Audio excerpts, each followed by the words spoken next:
Great, thanks. I'll just jump into it then, since you can see the title. So I want to start by motivating our study of rankings. So rankings are often actually the underlying impetus for why you might do risk prediction. So as a concrete example, maybe let's think about college admissions, where an institution might estimate some probability of graduation within 4 years and use that as a proxy for selecting the most qualified applicants in their pool. Additionally, ranking is at the heart of many approaches to affirmative action. For example, again, in college admissions, in a number of states, including California and Texas, some top percentage of high school graduating classes are automatically accepted to state-funded universities.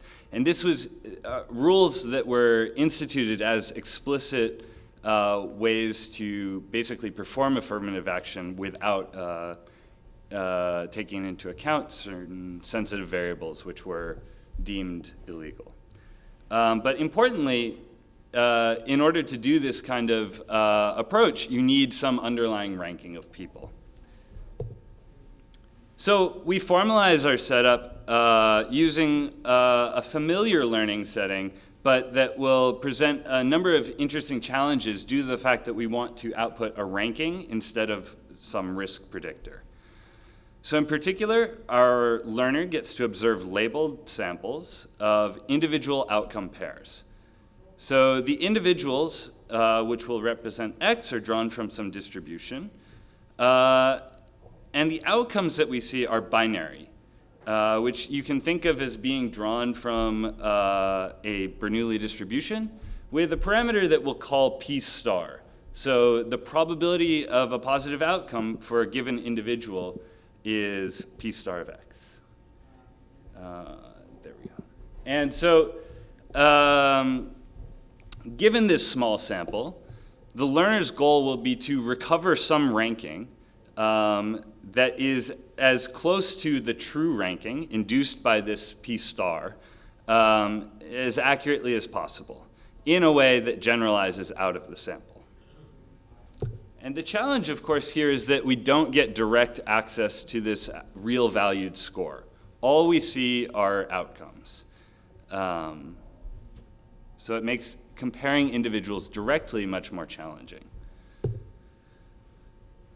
So to recap, at the highest level, our goal is, from a small sample of labeled examples, learn to rank individuals according to their probability of success without observing the probabilities directly.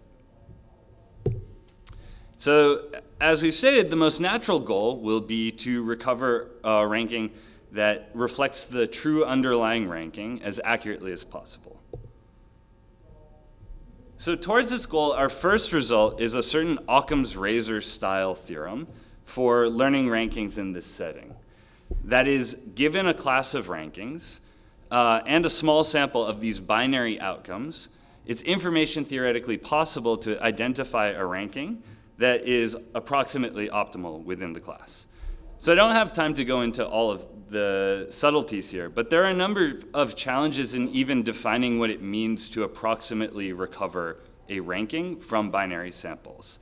But in the end, we recover a quantitatively similar result to the sort of classic Occam's razor proof from pack learning theory. Interestingly, the statement that we have here doesn't follow directly from the classic ERM proof in pack learning theory. In particular, because the learner only gets to see binary outcomes, it's not possible to really determine the quality or the goodness of a fixed ranking just by looking at its performance on the sample. So you really need to incorporate more global information about your class of rankings as a whole. But that's all I'll say about this theorem. The next concern, and what is the main focus of our paper, is actually investigating notions of fairness in this setting. In particular, we may not be able to get our hands on a really highly accurate ranking that captures the structure of P star on the population as a whole. either because the class that we want to use to predict doesn't actually contain a very accurate ranking, or because it might be computationally infeasible to learn that ranking. So in such cases, we want to make sure that the inaccuracies that are introduced in the learning process don't themselves contribute to unfair discrimination. And so the main contribution of our work is to define and characterize notions of fairness in this setting, and to provide learning algorithms that produce rankings satisfying our notions. Good. So to start, we want to argue that even reasonably small and localized errors in learning can lead to systematic misrepresentation within the ranking that you produce. So consider the toy example here. On the left, maybe we have the true ranking, which places all of S above all of T, these two sets. And on the right, we have another ranking that perhaps maintains the correct ordering within S and within T, but systematically sort of reverses the ordering of S and T, and places all of T above all of S. By many measures of accuracy in rankings, the ranking on the right might actually be considered pretty good, especially when T is the majority population. Still, it's clear that the ranking that we've produced sort of systematically misrepresents the relationship between the members of T and those in S. The question that you should ask, though, is when should we consider this kind of transposition unfair? Intuitively, the ranking that strictly favors T over S is unfair in this situation if S is actually more qualified than T. And so the question is then, how can we figure out if S is actually more qualified than T? And this leads us to sort of this evidence-based perspective that is present in the title. And the point is that, importantly, if we have a collection of subpopulations which we want to reason about, then a small sample of outcomes actually provides us reliable evidence about the expected quality of each subpopulation. That is, the empirical expectations of the outcomes concentrate around the true expectation of this quantity P star. And so this evidence, these statistical queries, these expectations on these subpopulations, can be useful in reasoning about the accuracy and the fairness of our rankings. So with that in hand, to formalize what's going on in the previous example, we're going to introduce this notion of domination.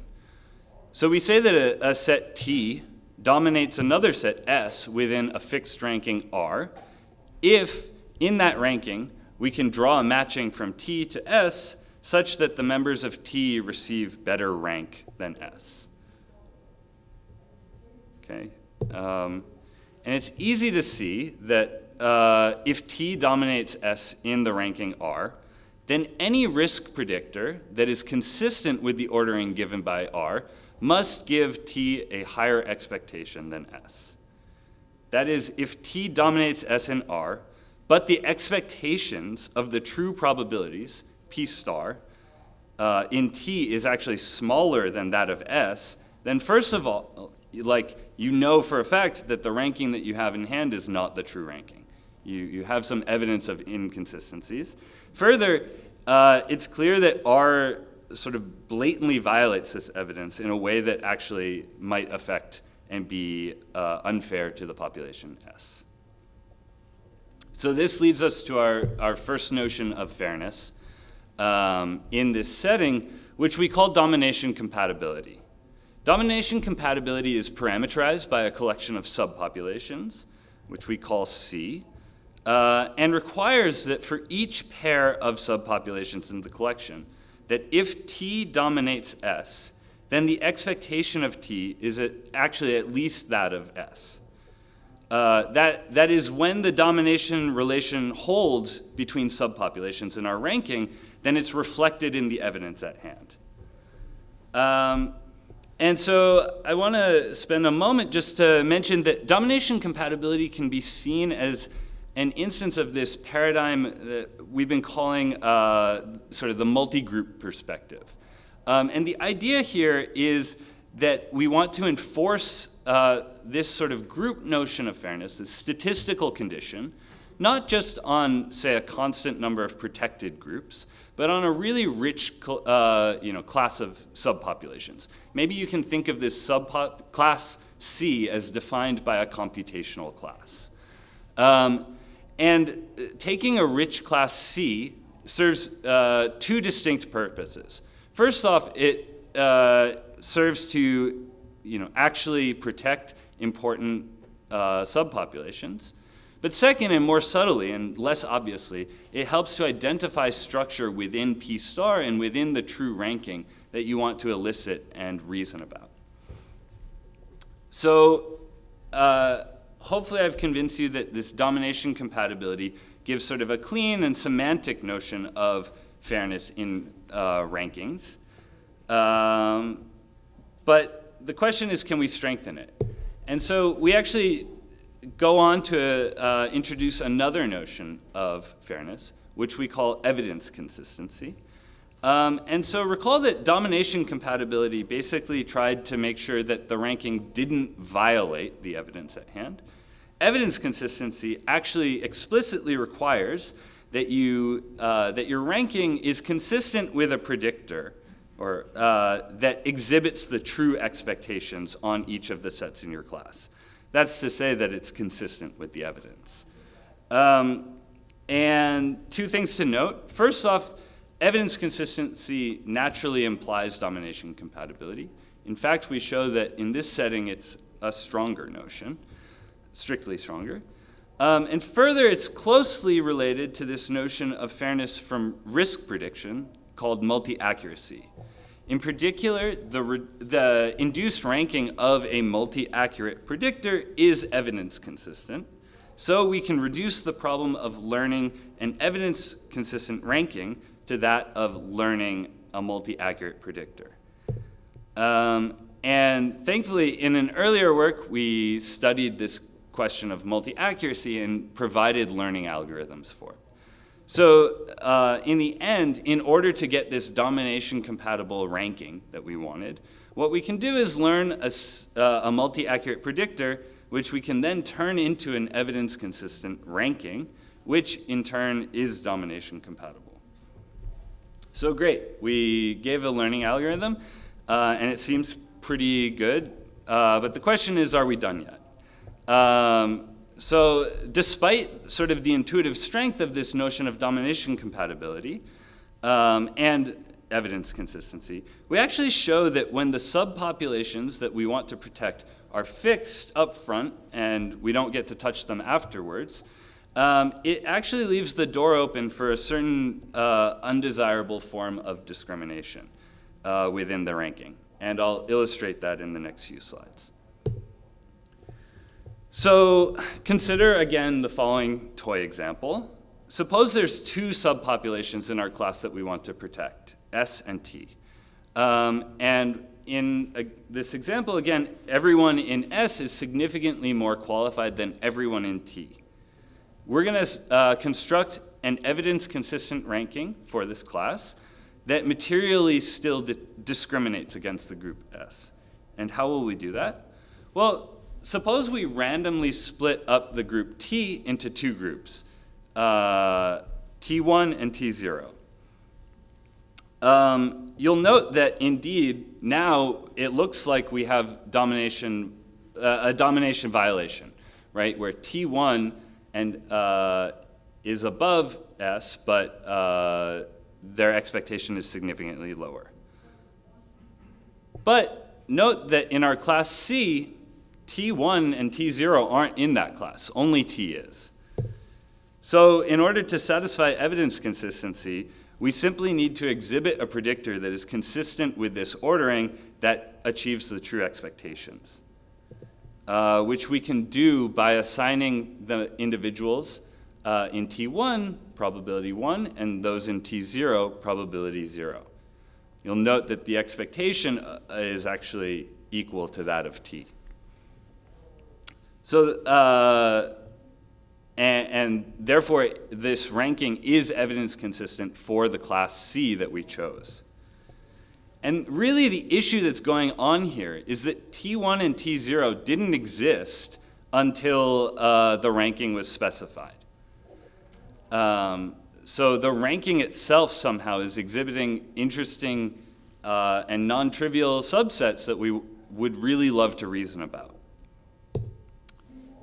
So we resolve this weakness by defining basically analogous reflexive notions of these fairness notions, where we define a collection of subpopulations to protect that depends non-trivially on the ranking in hand.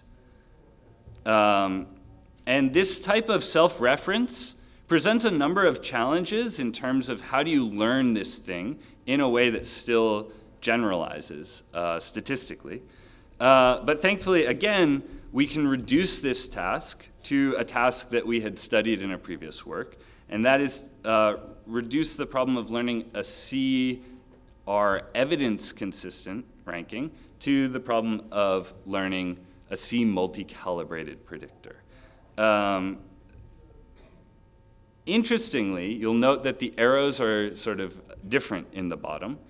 One of our main contributions in the final theorem that I want to talk about is that essentially, even though in the predefined world, there was sort of an implication from right to left. Once we allow the ranking, or sort of the subpopulations we want to protect to depend on the ranking itself, somewhat surprisingly, all of these notions are essentially equivalent. That is, domination compatibility, evidence consistency, and this notion of multi-calibration, which I really didn't have time to talk about, are basically the same notion. Which is to say that the semantic pairwise notion of domination compatibility is somehow encoding a much more globally consistent property. In turn, we can sort of get for free these multi-calibrated predictors from a domination-compatible ranking. So I want to just conclude by saying that studying rankings in this setting really sort of informed our understanding of what we might hope for in a predictor. I think it's sort of interesting that we started with this very semantic notion of domination and arrive at a much more technical notion that we'd studied before. Great, I'll stop here. Thanks a lot.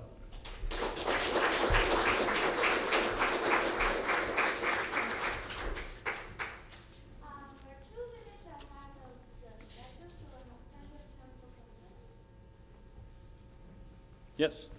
Do the notions intuitively also guarantee fairness to have like top K in the ranking? Now we discussed fairness across the whole ranking, but are we interested in the top 10%? Good, yes.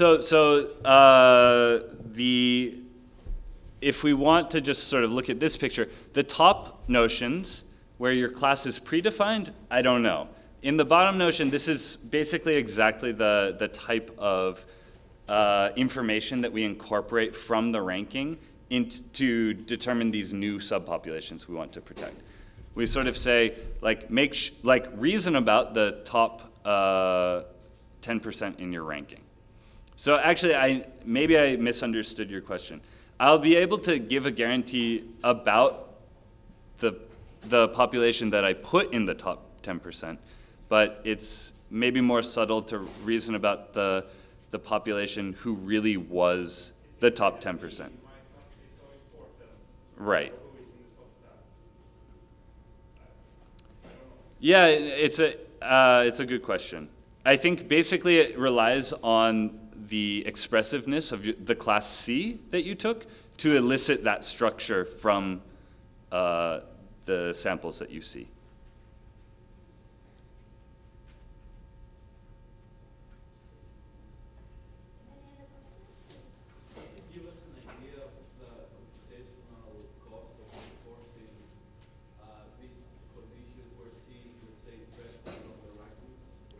Great, yeah, it's a really good question. So to repeat the question, basically it's a question about the computational cost for enforcing a lot of, or a rich class C. So what we showed in this earlier work is essentially that if you want, you can reduce the problem of learning this multi-calibrated thing to the problem of just learning over the class C. Specifically, we need an agnostic learner. So sort of as Seth was mentioning, these tasks are hard in practice, but work well, hard in theory, work well in practice. So you could hope to use heuristics, regression to enforce this type of.